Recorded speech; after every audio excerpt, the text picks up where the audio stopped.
Thank you, Mr. Chairman. And those are right along the lines of the comments that I wanted to make. And so I just want to make sure I'm understanding one thing. So there's 70 plus reimbursement triggers for a person who is a senior or is disabled to have their fares for free. Only for non-emergency medical trips and if they're a Medicaid recipient. But there's 70 plus reasons Absolutely, that they can yes. get a free ride. And I apologize. If I may I have that list at my office? I could send it to the entire the Sure, clerk. that would be great, because we've heard all kinds of testimony about what individuals would not be able to have. And we have that. Thank you. And then for those trips that don't qualify for those 70 reimbursable causes, you're charging individuals 50 cents, and that's regardless of whether it's peak or non-peak hours. Right. Okay.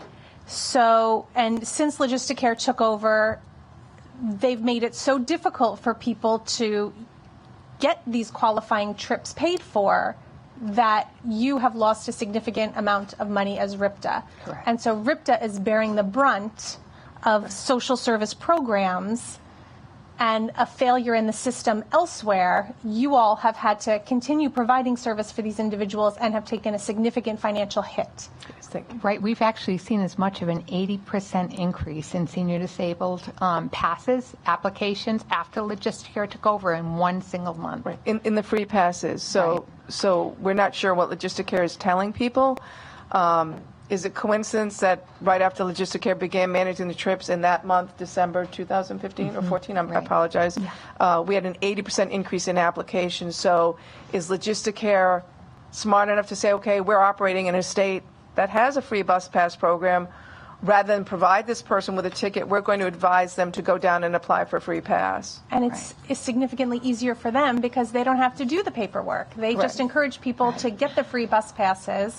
I think there needs to be a hearing specifically about Logisticare. I've been trying to wrap my head around it for a couple of months now, and it has had a significant impact on our mobility providers, and it has nothing to do with their core goals and their core mission, and they are the ones who have been suffering. So I know that it's very difficult for people who are here in the audience and who are the riders and the people who have availed themselves of this service, which is a critical service to the state of Rhode Island. There's no one who is saying that in any way, shape, or form, but it has to be accountable.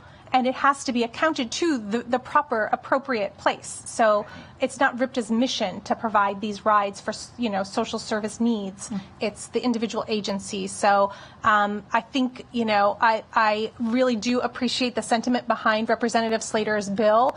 And I would love to wave a magic wand and just have everything go back to pre-Logisticare days and everything would be right in the world again. But alas, the federal government has made it so that we've had to change the way that we provide service. We happen to get a really bad deal, quite possibly, through Logisticare, and we have to look somewhere else for a different way to solve this problem. So I really appreciate the questions of the committee and the time that we've spent looking into this, because it is a significant problem. Thank you. Thank you very much. Any other questions of the witnesses?